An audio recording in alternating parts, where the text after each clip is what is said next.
These waters have been part of James' Azemia for 52 years.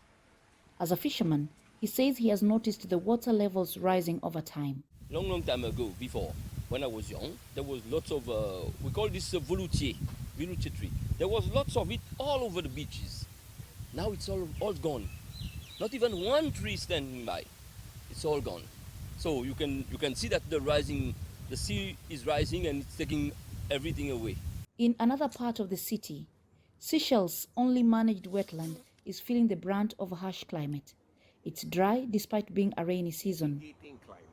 Dr. Shah, a conservationist, says the country is affected in many ways, including increasing sea surface temperatures and intensifying frequency of tropical storms, including cyclones. You can imagine here we are, low-lying area, where the airport is low-lying, the commercial port is low-lying, our fuel storage is right there, okay? Our emergency services is also low-lying.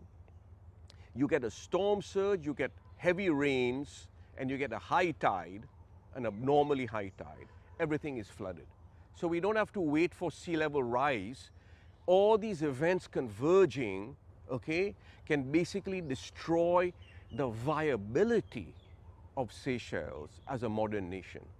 Nature Seychelles, the organization that Dr. Shah heads, runs one of the islands in the country known globally for being carbon-free. Cuisine Island, a sea and island reserve, is carbon neutral. Each year, carbon credits are bought through investment in projects in poor and developing countries.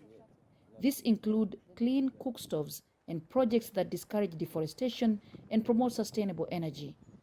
But Dr. Shah says this is not a lasting solution. We can sell carbon credits, but that doesn't actually help us in adapting to these extreme events.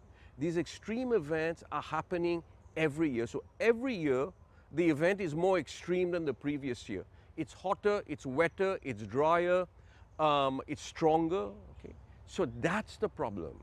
So the ultimate thing to do is to help us to remove some of our, to retreat, as we say. Okay? So there's a retreat option in dealing with climate change. We can retreat, take some of the critical infrastructure away from near the sea, where most of them are, and go somewhere else. That takes a huge amount of money to do that.